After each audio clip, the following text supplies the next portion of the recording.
نکاح 4 گواہوں کی موجودگی میں بنا کسی ہر بونگ کے ہوا تھا۔ بہت سادہ سی تقریب تھی اس کی شادی کی، لیکن اسے سجانے سنوارنے میں اس کی بہنوں نے کوئی کسر نہ چھوڑی تھی۔ تیار ہو کر جب اسے آئینہ دکھایا گیا تو وہ خود کو بھی پہچان نہ پائی، ہمیشہ سے سادگی کا پے کر رہی تھی۔ اس نے گزشتہ 4 سالوں سے ایک چوڑی بھی نہ پہنی تھی، گجا کہ اب اس سے ڈھیر و ڈھیر زیور میک اپ سے آراستہ کر دیا گیا۔ وہ اپنے اس روپ کو دیکھ کر خود بخود ہی دم بخود رہ گئی تھی۔ کیوں بھئی اینی، دیکھا میرے ہاتھوں کا کمال، یہ آپ ہی تھی۔ اس نے اپنے خوبصورت نام نورالعین کو ہمیشہ سے 2 حصوں میں بٹا ہوا پایا تھا۔ عمار بابا اسے ہمیشہ سے اپنے آنگن کا نور کہتے اور دونوں بڑی بہنیں اینی پکارتی تھیں۔ ارے ہٹو ہماری اینی، خود کیا کم ہے، لوگ تو اس کی سادگی میں اسے دیکھ کر مبہوت رہ جاتے ہیں۔ اگر تم نے تھوڑی سی لیپا پوتی کر دی تو کون سا کمال کر دی ہے، اس پر سچ کر تو یہ زیورات خود بھی قیمتی ہو گئے ہیں۔ بری آپا نے بڑی محبت سے اسے اپنے ساتھ لگایا۔ بہت بہت خوش قسمت ہے وہ شخص جو ہماری بہن کو ساتھ لے جا رہا ہے۔ ایک بار پھر اس کی آنکھوں سے آنسو ٹپکنے کو بے چین تھے۔ اس نے وارڈروب سے نسبتاً سادہ سوٹ نکالا اور باتھ روم میں چلی گئی۔ غسل کے بعد بھی اس کا دوبارہ کمرے میں جانے کا جینا چاہ رہا تھا۔ اس نے سوچا ڈریسنگ روم میں ہی نماز ادا کرے، لیکن نہ تو وہاں جائے نماز تھا اور نہ ہی اتنی جگہ، لہذا اسے باہر آنا پڑا۔ سچ شکر کے کمرے میں کوئی نہ تھا۔ اس نے اطمینان سے نماز ادا کی، دعا کے لیے ہاتھ اٹھا دی، لیکن ذہن بالکل خالی اور لبوں پر کوئی دعا نہ تھی۔ ایک خاموشی، ایک سکوت تھا اس کے اندر، وہ کہ جو ہاتھ اٹھائے ہی جس کی آنکھوں سے سمندر رواں ہو جاتا تھا۔ دعا لبوں سے ٹوٹ ٹوٹ کر ادا ہوتی تھیں اور تو جیسے سب پر بند لگ گیا تھا۔ کچھ سمجھ میں نہ آیا تو منہ پر ہاتھ پھیر کر اٹھ کھڑی ہوئی۔ وہ بالوں میں برش کر رہی تھی جب ماما دستک دے کر اندر چلی آئیں۔ السلام علیکم آنٹی۔ اس کے سلام کے پہل کرنے پر انہوں نے مسکرا کر جواب دیتے ہوئے اس کے کندھوں پر تھپکی دی، اور ایک روایتی ماں اور بیوی ضرور بن گئی تھی، لیکن اب بھی ان کے انداز میں ایک رکھ رکھاؤ تھا جو انہیں اس ماحول سے علیحدہ کرتا تھا۔ وہ اسے تھام کر بیڈ تک لے آئیں اور خود بھی اس کے ساتھ ہی تھوڑا سا فاصلہ رکھ کر بیٹھ گئیں۔ بیٹا، اب میں تمہاری آنٹی نہیں، حمران کی طرح تمہاری بھی ماما ہوں۔ ان کی بات پر وہ چاہتے ہوئے بھی مسکرا نہ سکی اور ان سے نگاہیں چرا گئی، لیکن انہوں نے اس کے سر سے تاثرات کا کوئی نوٹس نہ لیا کہ وہ تو ہونٹوں پر دلکش سی مسکراہٹ چھٹائے کہیں اور ہی گم تھی۔ میں سوچا کرتی تھی میں حمران کی شادی اتنی دھوم دھام سے کروں گی کہ ایک زمانہ دیکھے گا، شہر کے بڑے سے بڑے روسا وزراء شرکت کریں گے میرے بیٹے کی شادی میں۔ لیکن وہ سر چھٹک کر خود ہی دھیمے سے ہنسی اور بہت محبت سے اس کی جانب دیکھا۔ لیکن پھر مجھے تم جیسی نیک اور اچھی بیٹی کے روپ میں بہو نہ ملتی۔ وہ چند لمحے میٹھی سی مسکراہٹ لبوں پر سجائے اسے دیکھتی رہیں، پھر اٹھ کر کمرے میں دیوال گیر الماری کی طرف بڑھ گئی، کپڑے کے تہوں کے نیچے چھپی چابیاں برآمد کر کے دوسرے پٹ کا لاک کھولا، اوپر تلے رکھے جیولری باکس نکال کر ان کے پاس آن بیٹھی، چھوٹے بڑے سائز کے 3 ڈبے کھول کھول کر اس کے سامنے رکھے۔ بیٹا، یہ سب تمہارے ہیں، یہ والا سیٹ ہمارا خاندانی ہے، میری ساس نے مجھے پہنایا تھا اور میں ایسی بد نصیب کے سب کچھ ٹھکرا کر وہاں سے چلی۔ یہ چوڑیاں میرے سسر نے مجھے گفٹ کی تھیں اور اب تمہارے پاپا کی طرف سے تمہارے لیے یہ والا سیٹ اور میری طرف سے یہ چوڑیاں اور نیکلیس سب تمہارے ہیں۔ میرے ساس اور سسر بہت نیک اور پرہیزگار تھے، دونوں گاؤں میں رہنے والے سیدھے سادے رحم دل جاگیردار اپنے اکلوتے بیٹے کو پڑھنے کے لیے شہر بھیجا۔ وہ اس کی خالی کلائیوں میں سونے کی درجن بھر چوڑیاں پہناتے ہوئے دھیرے دھیرے بول رہی تھی۔ ہم دونوں کلاس فیلو تھے، جلد ہی ایک دوسرے کو پسند کرنے لگے۔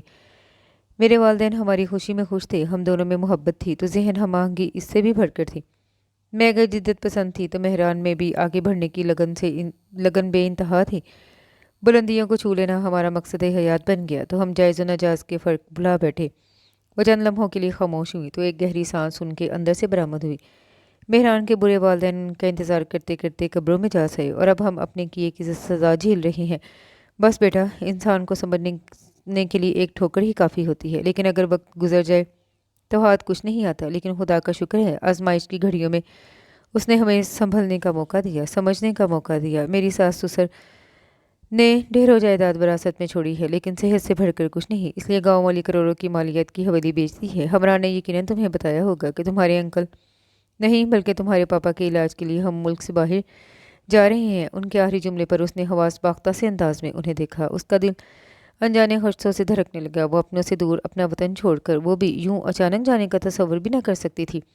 میں تو صرف تمہارے یہاں آنے کی منتظر تھی، پہلے ہی بہت دیر ہو چکی ہے، لیکن اب مزید دیر مناسب نہیں، اس لیے آج دعوت ولیمہ سے فارغ ہو کر ہم یہاں سے چلے جائیں گے۔ وہ اس کے تاثرات سے بے خبر بولی جا رہی تھی۔ رات 2:30 بجے کی فلائٹ ہے ہماری، نہ جانے ہمیں کب تک وہاں رکنا پڑے گا۔ خدا ساتھ خیریت سے ہمیں واپس لائے، بہت سی اچھی امیدیں لے کر جا رہی ہوں، تم بھی بہت دعا کرنا اپنے پاپا کی صحت یابی کی۔ انہوں نے بہت محبت سے اس کا ہاتھ تھاما اور بیٹا حمران کا بہت خیال رکھنا، تم بہت جلد اس کی عادات اور مزاج سے واقف ہو جاؤ گی۔ یہ گھر اب تمہارا ہے، بلا شرکت غیر تم اس کی مالک ہو۔ مجھے تم سے بہت ہی اچھی امیدیں وابستہ ہیں۔ میرے بیٹے کی شخصیت بکھر کر رہ گئی ہے، بہت ٹوٹ پھوٹ کا شکار ہے آج کل وہ، پلیز اسے سمیٹ لینا۔ وہ ان کی باقی باتوں سے قطع نظر اس بات کے کنفرم ہوتے ہی کہ وہ ان کے ساتھ نہیں جا رہی مطمئن سی ہوگی۔ وہ ابھی تک ایک لفظ بھی منہ سے نہ بولی تھی۔ بالکل نئی نویلی دلہن کو ایک دم سے تمام ذمہ داری سونپ کر جانا مناسب تو نہیں لگتا، لیکن کیا کروں، مجبوری ہے۔ مجھے امید ہے تم اس سے کمپرومائز کرو گی۔ انہوں نے اس کے ہاتھ تھپکے تو اس نے زبردستی کی مدھم مسکراہٹ کے ساتھ اس بات میں سر ہلا دیا۔ اسی دم باہر ڈور بیل کی آواز پر وہ متوجہ ہوئیں۔ میرا خیال ہے تمہارے گھر سے مہمان آ گئے ہیں۔ انہوں نے بھی تھوڑی دیر قبل فون پر اطلاع دی تھی۔ چند لمحوں بعد وہ دو برقع پوش خواتین دروازے میں نمودار ہوئیں، جنہوں نے کمرے میں داخل ہوتے ہی چہرے سے نقاب سرکا دیے۔ وہ بے اختیار آگے بڑھی اور آپا کے گلے جا لگی۔ ڈھیروں آنسو تھے جو ایک ہی دم نکلنے کے بےتاب ہو گئے، جنہیں کوشش کے باوجود وہ روک نہ پائی۔ ارے ارے ارے کیا ہوا؟ آپی نے اسے خود سے لپٹا لیا، لیکن وہ فوراً ہی سنبھل گئی۔ بابا کیسے ہیں آپا؟ وہ آنکھیں پوچھنے لگی۔ چل کر خود ہی دیکھ لینا، ہم تمہیں ہی تو لینے آئے ہیں۔ کیوں آنٹی، اجازت ہے نا؟ ارے بیٹا کیا یوں ہی کھڑے کھڑے چل دو گی؟ بیٹھو، ابھی تو ناشتہ نہیں کیا کسی نے۔ ناشتہ ہم اپنا ساتھ لائے ہیں آنٹی، ہم نے سوچا اب اکیلی جان کیا کچھ کریں گی، اس کا مطلب ہے اذانوں سے پہلے ہی جاگ گئی ہوگی تم لوگ۔ وہ ہنستے ہوئے بولی، یہ تو عادت ہے ہماری آنٹی۔ آپا بھی مسکرائی۔ اچھا تم لوگ بیٹھو، میں ناشتہ لگاتی ہوں۔ چلے آنٹی میں آپ کی مدد کرواتی ہوں۔ لو بھائی سنبھالو اپنے شہزادے کو۔ چھوٹی آپا نے اپنا شیر خوار اس کی گود میں ڈالا تو وہ اسے سنبھال کر بیٹھ گئی۔ کس کے ساتھ آئیں آپا؟ اس نے سوئے ہوئے بھانجے یحییٰ احمد کو سائڈ پر لٹاتے ہوئے پوچھا۔ بھائی تمہارے دونوں بہنوئی آئے ہیں ہمارے ساتھ، ادھر مردانے میں ہے ہمارے بہنوئی کے ساتھ، انہوں نے پیار سے اسے دیکھتے ہوئے کہا تو وہ لب کاٹ کر نظریں جھکا گئی۔ ماشاء اللہ خوب ٹوٹ کر نکھار آیا ہے تم پہ، بالکل سادگی میں بھی نظر لگ جانے کی حد تک پیاری لگ رہی ہو۔ وہ اپنے ہاتھ مسلنے لگی۔ وہ گھر آئی تو بابا نے دست شفقت سر پر رکھا تو بے اختیار ہی نمی آنکھوں میں جھلک آئی۔ بابا کی زیرک نگاہوں سے اس کی افسردگی چھپی نہ رہ سکی۔ باقی دونوں بیٹیاں تو آتے ہی اپنے اپنے بچوں کے کاموں میں لگ گئی تھیں، جبکہ وہ اسے اپنے پاس بٹھاتے ہوئے طویل سانس لے کر رہ گئے۔ میری بچی، خدا اپنے پسندیدہ لوگوں کو ہی آزمائش کے لیے چنتا ہے۔ اگر اس آزمائش کے لیے خدا نے تمہیں چنا ہے تو تمہیں خدا کا شکر گزار ہونا چاہیے کہ تم اس ذات کبریا کی پسندیدہ ترین ہستی ہو۔ حمران بلا شبہ ایک بہت اچھا انسان ہے، یقیناً وہ تمہارے حقوق سے دستبرداری نہیں کرے گا، لیکن اس کے دل پر حکومت کرنے کے لیے تمہیں تھوڑا انتظار کرنا پڑے گا۔ وہ ان کی باتوں کو سمجھ نہیں پا رہی تھی۔ بابا کیا جانتے تھے اس کے بارے میں؟ یہ تو وہ بھی جانتی تھی کہ وہ اس کے لیے سر سے پاؤں تک آزمائش تھا، اور وہ تو اس سے کوئی حقوق ہی لینا نہیں چاہتی تھی، اور اس کے دل پر حکومت کرنا تو وہ مرکٹ بھی نہ کرنا چاہتی۔ نہ جانے اس نے بابا کو کون سی فرضی کہانیاں سنائی تھی جس سے وہ اتنے متاثر ہو گئے تھے کہ اپنی سب سے لاڈلی بیٹی اس بد کردار انسان کے حوالے کر دی، جسے اب تا حیات اس جہنم میں سلگنا تھا اور زبان سے اف تک نہیں کہنا تھا۔ چلو جاؤ کچھ دیر آرام کر لو، پھر شام کو دعوت ولیمہ میں شرکت بھی کرنا ہے۔ وہ غیر محسوس انداز میں آنکھوں کی نمی صاف کرتی وہاں سے اٹھی تو ان کی پرسوچ نگاہوں نے دروازے تک اس کا تعاقب کیا، لیکن شام وہ حمران کو دیکھ کر چونکے بھی نہ رہ سکے، وہ جس کے ہونٹ مسکراہٹ کے نام سے بالکل نہ آشنا تھے اور آنکھوں میں اور ویرانی ہر دم ڈیرا جمائے رکھتی تھی۔ خوبصورت نقوش میں ہمیشہ ایک اداسی چلکتی تھی، تو آج سب کچھ بالکل غیر متوقع برعکس تھا۔ اس کے ہونٹوں کی دل آویز تراش میں ایک گہری اور خوبصورت مسکراہٹ رقصاں تھی، آنکھوں کی چمک چاند کی چاندنی کو بھی مات دے رہی تھی۔ اس کے نقوش میں ایک اطمینان اور آسودگی جھلکتی دکھائی دے رہی تھی۔ اتنے سالوں کی رفاقت میں پہلی بار اس کے چہرے کو اتنا روشن دیکھا تھا۔ وہ اس معمے کو حل نہ کر پا رہے تھے، وہ اپنی سوچوں میں گم تھے کہ اس کے لگائے گئے خوبصورت سے کہے پر چونک اٹھے۔ اسی لمحے اس کی نظر اس پر پڑی تو وہ ان کے قریب چلایا۔ کیا سوچ رہے ہیں بابا آپ؟ سوچ رہا ہوں، لگتا ہے آج تمہارے ہاتھ ہفتے اقلیم کی دولت لگی ہے بیٹا۔ آپ کا بیٹا بننا میرے لیے ساری جہان کی دولت سے زیادہ قیمتی ہے بابا۔ تو تم مطمئن ہو؟ وہ محسوس کرنے کے باوجود پوچھے بنا نہ رہ سکے۔ جی ہاں بابا، میں مطمئن بھی ہوں اور بہت خوش بھی، اور آج مجھے یقین ہو گیا ہے کہ خدا نے مجھ گنہگار کی خطائیں معاف کر کے اپنے انعامات کی بارش مجھ پر کر دی ہے۔ وہ انہیں یقین دلا رہا تھا، لیکن اس بات پر بھی شرمندہ تھا کہ وہ انہیں اصل حقیقت سے آگاہ کر سکتا تھا کہ ایسا کر کے وہ ان کی نظر کی بلندیوں سے پستیوں میں گرنا نہیں چاہتا تھا۔ تو پھر اس کی آنکھوں میں تمہاری رفاقت کے جگنوں کیوں نہ نہیں چمکے؟ اس کے چہرے پر ایسی شگفتگی کیوں تھی کہ جیسے وہ اپنی زندگی کی سب سے قیمتی متاع کھو بیٹھی ہو۔ وہ گہری سوچ میں غرق زیر لب بڑبڑائے تھے اور ان کی یہ بڑبڑاہٹ اس نے تک بخوبی پہنچی۔ اس نے شرمندگی سے سر جھکاتے ہوئے خود سے بہت سے عہد کیے۔ ولیمے کی دعوت نپٹاتے ہی روانگی کی تیاری شروع ہو گئی۔ رات 2:30 بجے کی فلائٹ تھی ان کی۔ نور العین کی بہنوں نے عائشہ بیگم کے ساتھ مل کر ہر کام اور تمام پھلاوا سمیٹنا تھا